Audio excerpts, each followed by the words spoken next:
오늘 1부 예배 하나님의 말씀은 베드로전서 4장 8절 말씀입니다. 베드로전서 4장 8절 말씀 저와 한 목소리로 같이 읽도록 하겠습니다. 시작. 무엇보다도 뜨겁게 사랑할지니 사랑은 허다한 죄를 덮느니라. 아멘. 제목은 말씀 그대로 사랑은 허다한 죄를 덮느니라 라는 제목입니다. 김병래 시인의 그 아버지의 노래라는 시 중에 이런 시가 있습니다. 한번 여러분 잘 들어보십시오. 속는다는 것은 어리석은 것이다. 속는다는 것은 바보 같은 짓이다. 하지만 모르는 것과 알면서 속는 것은 사뭇 다르다. 모르고 속는 것은 바보 같고 어리석지만 알면서 속는 것은 인간미가 넘치는 아량이 있다. 속는 것에는 모름이 있고 아름이 있다. 여러분 어떻습니까? 이 말에 저는 참 공감이 되더라고요. 사실 사람과의 관계는 속고 또 속는 그런 관계가 아닐까 생각이 듭니다. 성경의 인물도 얼마나 속고 속는 그런 관계에 있는 사람들이 얼마나 많이 있습니까? 우리가 잘 알고 있는 야곱과 그의 삼촌 라반도 또 그런 관계였어요. 우리도 그런 관계에서 살아가고 있지만 방금 읽었던 우리가 같이 봤던 그 시처럼 이 모르고 속는 것은 바보 같기도 하고 어리석기도 하지만 알고 속는 것은 인간미가 넘치는 아량이 있다라는 것입니다. 자, 우리가 돌이켜보면 그것이 선이든 악이든 간에 참 거짓말에 익숙한 삶을 살고 있지 않나라는 생각이 들어요. 그러나 우리가 거짓말할 때마다 상대가 번번이 나의 거짓말을 다 알고 나에게 너 왜 거짓말했어? 라고 거짓말을 할 때마다 이야기를 했었더라면 과연 우리는 우리의 삶을 이렇게 바르게 성장할 수 있었을까? 라는 생각을 해보게 됩니다. 속이는 것은 나쁜 것이니까 지적을 당했기 때문에 혼났기 때문에 내가 정신 똑바로 차리고 이젠 바르게 살아야겠다. 늘 정직하게 살아야겠다. 라고 지금까지 왔을까요? 생각해보니 그러지 않을 것 같아요. 오히려 계속해서 지적을 당하면 당할수록 나는 더 교묘해지고 더 상대를 더 잘 속이기 위해서 여러 가지를 생각하지 않았을까라는 생각을 해보게 됩니다. 제가 아침부터 이런 얘기 들어서 좀 죄송하지만 제 아들이 이렇게 큰일, 운치를 할 때는요, 꼭 이렇게 혼자 방에 들어가서 기저귀에 싸기를 원해요. 문을 꼭 닫으라고 합니다. 그래서 제가 문에 안에 혼자 들어가서 일을 보는데 제가 좀 지나서 이렇게 묻습니다. 다 쌌니? 이렇게 물으면 반드시 하는 말이 있습니다. 아직 안 쌌어.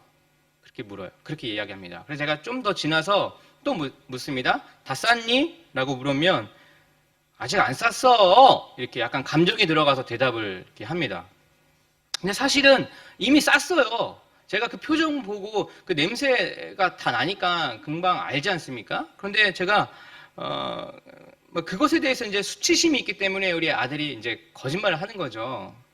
근데 제가 만약 거기서 너 왜 거짓말해? 이미 쌌잖아. 빨리 나와야지. 라고 제가 그 아이를 다그쳤다면 이 아이는 아마도 그 큰일 보는 것에서 굉장히 부담을 느끼고 또 불안해하지 않겠습니까? 근데 저는 매우 좋은 아빠이기 때문에 가능하면 이 아이가 편안하게 일을 볼 수 있도록 제가 모른 척을 하죠. 속아줍니다. 그렇구나. 다 싸면 아빠 꼭 불러 갈아줄게. 라고 이야기를 합니다. 돌이켜보면 저도 우리 부모님에게 여러 가지 참 많은 거짓말을 했었고 우리 부모님은 알면서도 그것을 속아주고 받아줬던 것이죠. 어렸을 때 제가 독서실 간다고 이렇게 부모님에게 얘기하고 밤늦게까지 공부한다고 이야기하면 부모님은 믿어줬습니다. 근데 사실 놀 때가 많았어요. 그냥 멍하니 있을 때가 많았고 그 시간에 다른 친구를 만나거나 이렇게 놀 때가 많이 있었습니다. 성적표를 보면 금방 알죠. 그냥 놀았던 걸 금방 압니다. 그런데 그런 저의 거짓말을 늘 알면서도 속아 주었다는 것은 한편으로는 저를 믿기 때문에 이런 거짓말쯤은 얘가 바르게 성장하는 데 있어서 큰 문제가 걸림돌이 되지 않을 것 같기에 알면서도 우리 부모님은 기꺼이 속아 주었던 것입니다. 제가 성인이 되고 또 일본에 오고 일본에 와서 처음 이제 우리 교회 연결이 되고 처음 순장님을 만나게 되었어요. 일본에 이제 와서 3개월 뒤에 제가 사랑방으로 이제 들어가게 되었는데 저는 사랑방에 사는 게 그렇게 싫더라고요. 왜냐하면 일주일에도 몇 번씩 사람들이 와서 삼겹살 구워 먹고 뭐 식사 모임하고 그리고 우리 집에 뭐 식당도 아닌데 맨날 모여서 뭐 먹고 그리고 밤늦게까지 뭐 놀다 가고 집에 이 고기 냄새가 막 빠질 새가 없는 거예요. 늘 뭐 고기 냄새, 음식 냄새로 가득했던 기억이 있습니다. 그리고 다음날 아침 일찍 새벽 기도 가라고 깨우고 밤늦게까지 식사 모임하다가 아침에 또 새벽 기도 가고 여러분 저 보면은 이렇게 딱 자유를 갈망하는 사람처럼 보이지 않습니까? 이렇게 뭔가 틀에 막 있는 게 굉장히 싫어요. 일단 막 자유를 갈망하는 사람이 사랑방 생활이 얼마나 힘들었는지 모릅니다. 그래서 저는 자유를 추구하는 사람이기 때문에 꾀를 냈어요. 사랑방을 자주 안 들어갔습니다. 이 핑계 저 핑계 대면서 자주 안 들어갔어요.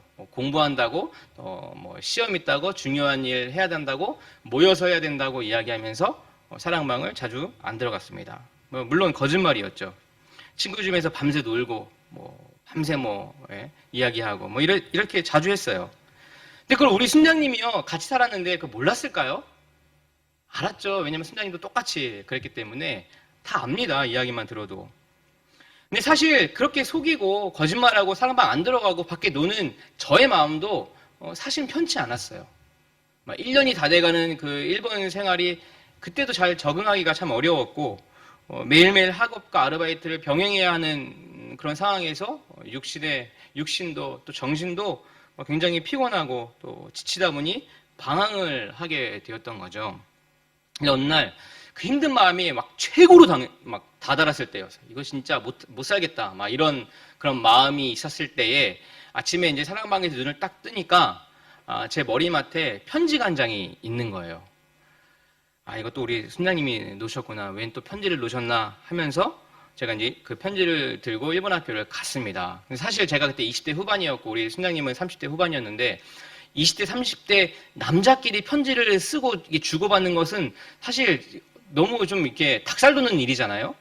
그래서 그 일본 학교에서 그 편지를 가져가서 제가 편지를 읽을까 말까 그냥 버릴까 이런 생각도 하다가 이왕 가지고 왔으니까 일본 학교 끝나고 그 일본 학교 앞에 있는 벤치에 앉아서 그 편지를 이제 읽었습니다. 그 편지를 딱 꺼내서 처음 글자를 딱 보는 순간 어떤 말이 있었냐면은 첫 마디가 사랑하는 두오 형제에게 써 있는 거예요.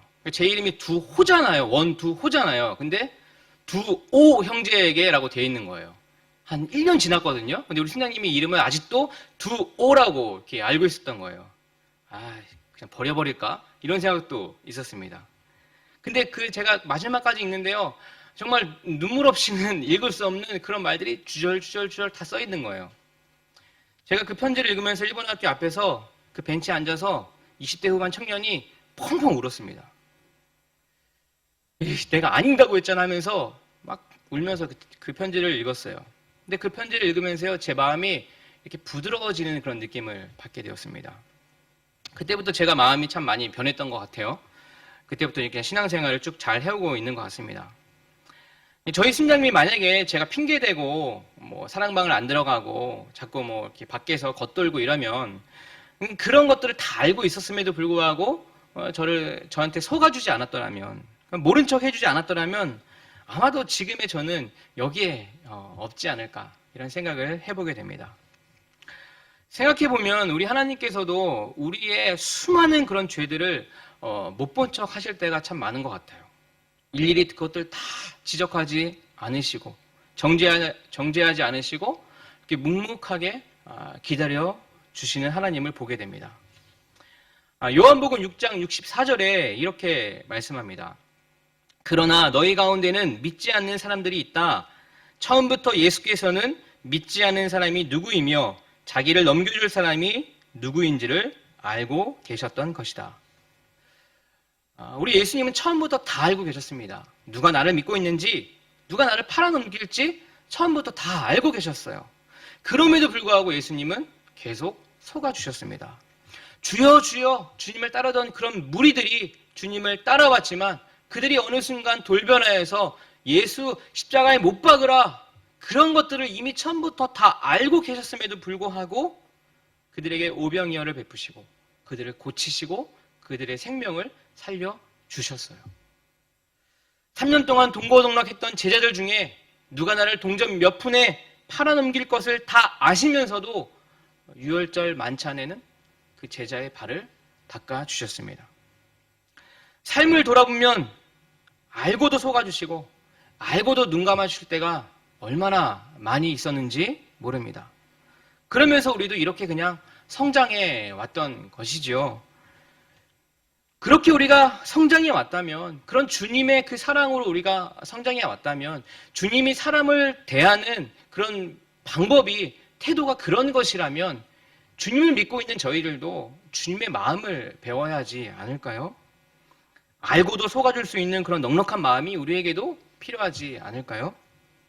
알면서 속아줄 때, 때로는 모르고 속을 때도요, 그것이 하나님의 마음이었다면, 하나님의 주신 마음이었다면 하나님께서 부어주시는 복이 반드시 있더라고요. 오래전 이야기지만 제가 한국에서 다녔던 그 모 교회에 한 전도사님의 이야기입니다. 그 전도사님이 제가 청년이었을 때 청년부 담당으로 부임을 해오셨어요. 그리고 그 전도사님과 성경 공부를 했고 참 은혜 가운데 진행 중이었는데 어느 날 전도사님이 이런 이야기를 이제 성경 공부 중에 하는 거예요. 하루는 전도사님이 사무실에서 이제 일을 하고 있는데 어떤 좀 이렇게 험상궂게 생긴 분이, 이렇게 범상치 않은 분이 교회를 찾아왔습니다. 그리고 대뜸 담임 목사를 만나게 해달라고 이렇게 이야기를 하는 거예요. 근데 마침 그 담임 목사님이 출타 중이셔서 전도사님이 대신 그분의 상담을 했던 것입니다. 근데 그분의 이야기가 자신이 죄를 지어서 이제 교도소에 갔는데 출소한 지 얼마 안 됐고 그 감옥에 들어간 이유는 자신이 예전에 만났던 그 여자가, 사귀었던 그 여자가 있었는데 그 여자가 다른 남자하고 결탁을 해서 자기를 뭐 어떤 죄로 교도소에 쳐넣었다는 거예요. 그래서 그 억울함에 이제는 그 둘을 죽이러 간다고 하면서 진짜 놀라웠던 것은 권총을 그 사무실 책상 위에 딱 올려놨다고 합니다. 그 전도사님이 너무 놀랐던 거죠. 이게 권총이 이게 한국에도 있다는 말이 예전에 듣긴 했지만 이게 진짜 사실이구나 하면서 너무 놀랐다는 거예요. 그러면서 또 이야기를 하는데 그 사람이 교도소에 있을 때 누가 자기한테 이랬다는 거예요. 예수님 믿으면 죄가 씻겨진다고. 예수님 믿으면 구원받을 수 있다고 그런 이야기를 들었는데 그게 진짜인지 아닌지 확인해 보기 위해서 내가 교회를 들렸다. 알려달라라고 이렇게 전도사님한테 이야기를 한 거예요. 전도사님 너무 놀랬지만 뭐 그냥 교역자니까 어쩔 수 없이 성경 막 찾아가면서 이래서 이렇습니다. 예수님 믿으면 정말 죄를 씻김 받고 구원 얻을 수 있습니다라고 잘 설명을 열심히 해 주었다는 거예요. 그렇게 한참을 이야기하고 정말 기적적으로 그분의 마음이 바뀐 거예요. 그래서 예수님을 믿겠다고 하고 그 자리에서 영접 기도도 한 겁니다. 여러분 얼마나 감격이겠습니까? 누구를 죽이러 간다고 권총을 꺼내었던 사람이 성경 말씀을 보면서 마음이 바뀌고 용서하겠다고 하고 예수님 믿겠다고 하고 거기서 영접 기도도 한 거예요. 놀라운 주님의 그 솜씨를 보면서 막 마음에 막 감동이 있는데 문제는 그때부터 시작이 되었어요. 이분이 이제 새 사람이 돼서 살아야 하는데 전과자잖아요. 당시 이렇게 전과자는 이렇게 사회에서 이렇게 좀 다르게 보는 그런 시선들이 있었기 때문에 당장 돈도 없고 당장 어디서 취직해서 일할 수도 없기 때문에 당장 먹고 살기에는 150만 원이라는 돈이 필요하다라는 이야기를 전도사님에게 합니다. 정말 영접 기도도 다 하고 너무 감사하고 정말 이런 일이 있구나라고 감격해하고 있는데 대뜸 150만 원이라는 이야기를 하니까 막 마음에 갈등이 시작된 거죠. 그때 당시 이게 전도사님 사역비가 100만 원 이하였습니다. 그리고 결혼한 지 얼마 안 됐었고 그리고 우리 사모님 그 부인은 첫 애를 임신하고 있었어요. 무슨 저축을 하고 살았겠습니까? 돈이 없는 거죠. 그렇지만 이게 하나님 주신 마음이다라고 생각하고 너무나 감격적이어서 그 길로 집에 달려가서 아내에게 이야기를 하고 집에 있는 막 그 카드, 신용카드 다 모아서 현금 서비스를 받아서 150만 원은 안 되지만 거의 비슷하게 150만 원을 현금으로 전달을 했던 거예요. 되게 어려웠지만 그 말씀이 절대 생각나면 안 되는 그 말씀이 생각나서 그렇게 했다는 거예요. 한 영혼이 천하보다 귀하다. 그 마음이, 그 말씀이 막 생각이 나서 겨우겨우 만들어서 그분에게 전달을 했습니다. 참 어려웠지만, 갈등이 있었지만 그래도 마음만은 참 편했다고 해요. 근데 문제는 또 한 달 뒤에 벌어진 겁니다. 제가 다니던 교회가 이 감리교회였는데, 당시에 이 감리교회는 뭐 이렇게 교육자들이 뭐 한 달에 한 번 뭐 정기적으로 이렇게 모여서 뭐 이렇게 회의도 하고 뭐 그런가 봐요. 근데 이제 거기에 다 이제 교육자들이 이렇게 모였는데, 앞에 있는 사회자가 이런 얘기를 하는 거예요. 봉천동에서 사역하시는 전도사님의 피해 사례라고 하면서, 이상한 사람이 총을 가지고 다니는데 그 사람이 총을 이렇게 내려오면서 여러 가지 이야기하면서 결국은 150만 원을 요구했고 그 전도사님이 150만 원을 줬다라는 이야기, 그게 결국 사기였다라는 이야기를 하는 겁니다. 근데 전도사님이 그 이야기를 듣는데 이거 내 얘기인데? 나 이거 아무한테도 얘기 안 했는데 이걸 누가 알았나? 할 정도로 똑같이 다른 전도사님에게 사기를 친 거죠. 막 그 말을 듣는 순간에 마음이 막 아프다기보다는 막 짜증이 막 화가 확 난 거예요. 처음부터 돈을 들이고 접근해서 그 영접 기도하거나 뭐 이야기를 하는 것들이 다 사기였던 것이죠. 다 연기였던 것입니다. 없는 살림에 여기저기 은행 그 현금 서비스 받아가지고 그 남자에게 줬기 때문에 그 돈 갚아야 되잖아요. 그러니까 사육비 들어올 때마다 그 돈을 다 갚다 보니까 수중에 돈이 한 푼도 없었던 것이죠. 그리고 또 그 전사님 그 사모님이 임신했다고 하지 않았습니까? 얼마나 걱정이 됐겠어요. 자다가도 갑자기 150만 원이 생각나서 딱 일어나가지고 이거 너무 하신 거 아닙니까? 라는 마음도 있었다고 합니다. 근데 문제는요, 그 임신 중에는, 사모님 임신했다고 하는데 임신 중에는 그 입덧이 되게 심했거든요. 근데 막 이것저것 먹고 싶잖아요. 그러니까는 막 어느 날 사모님이 말하면 안 되는데 자기도 모르게 이게 이 말이 나왔던 거예요. 딸기 먹고 싶다. 이 말이 나왔던 겁니다. 뭐 당시에 이 딸기가 뭐 시장에서 뭐 한 3,000원, 4,000원 했을 텐데, 그 임신한 아내가 딸기 먹고 싶다고 하는데 그거 뭐 지금 우리 일본 돈으로 300엔, 400엔인데 그게 이제 주머니 없는 거예요. 그러니까 얼마나 비참하고 미안했겠습니까? 근데 이때부터 하나님 놀라운 은혜가 시작이 됩니다. 전도사님이 이제 교회에서 일을 마치고 집에 가는데 이렇게 시장을 지나가는데 어느 집사님이 전도사님 하고 부르는 거예요. 네 하고 가니까 집에 가서 드세요 하고 이렇게 까만 봉지에 뭔가를 줘서 전도사님한테 줬는데, 전도사님이 이거 뭐예요 하고 딱 열어본 순간 뭐가 들어있겠습니까? 딸기가 들어있는 거예요.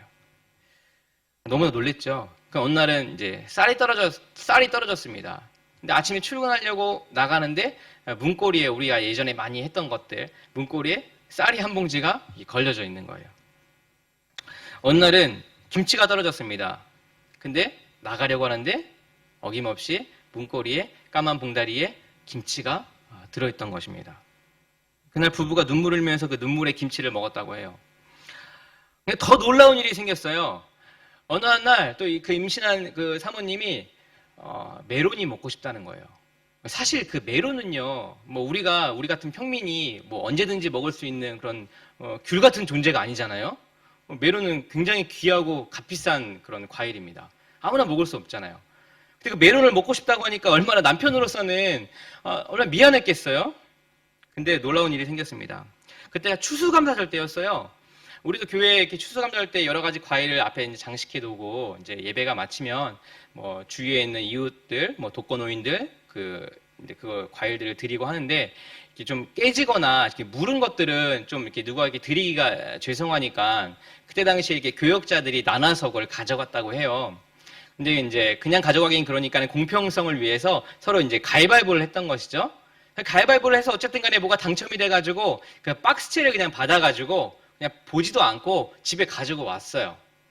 집에 가지고 와서 딱 그 박스를 열어본 순간 뭐가 들어있겠습니까? 그 평민이 먹을 수 없는 메론이 이제 들어있던 것입니다. 그날 부부가요 정말 손잡고 엄청 울었다고 해요. 지금은 이제 목사님이 되셔서 사역 너무너무 잘하고 계시는데, 그 전도사님이 어쩌면 정말 어리석어서, 어쩌면 순수해서 그 150만 원이라는 돈을 그 험상궂게 생긴 그분에게 줬지만, 다른 사람들은 정말 어리석다고 그걸 모르냐고 줬을지 모르겠지만, 여러분, 대신 하나님의 마음을 사지 않았습니까? 하나님이 먹이시고 입히시는 그 하나님의 놀라운 사랑을 삶으로 정말로 체험하게 된 것, 다른 것과 바꿀 수 없는 은혜를 받게 되었던 것이죠. 그 이야기가 생각나면서 하나님께서 정말 기뻐하시는 교회는 어떤 교회일까 생각을 해보게 되었어요. 하나님께서 기뻐하시는 교회란 알고도 속아주는 교회, 알고도 손해보는 교회가 아닐까 이런 생각을 해보게 됩니다. 베드로전서 4장 8절 오늘 읽었던 말씀 세 번역으로 다시 읽어보면 무엇보다도 먼저 서로 뜨겁게 사랑하십시오. 사랑은 허다한 죄를 덮어줍니다. 라고 말씀합니다. 속아주는 어리석음 뒤에 오는 하나님의 그 넉넉함의 채우심이 있는 줄 믿습니다. 속아주기 위해서는 정말로 말을 조심해야 돼요. 진짜 속아주는 그런 믿음이 있어야 됩니다. 그리고 속아주려면 끝까지 속아줘야 돼요. 제 처음 순장님은요, 저한테 속았잖아요. 그렇지만 지금도 늘 전화하거나 만나면 정말 예의 갖춰서 저에게 대해줍니다. 저는 그 순장님 만날 때마다 그 이야기 가끔 해요. 저한테 편지 2오라고 썼죠. 뭐 제가 둘도 아니고 5개도 아니고 2오가 뭡니까? 제가 제 이름 지금 뭡니까라 막 이렇게 놀리기도 해요. 그렇지만 그 순장님은요, 단 한 번도 자기 입술에서 그 이야기를 한 적이 없습니다. 제 이야기를 하면 그냥 웃고 마시더라고요. 사람을 울리는 방법, 째려보는 것, 지적하는 것으로 상대를 울리지 못합니다. 오히려 화를 불러일으키죠.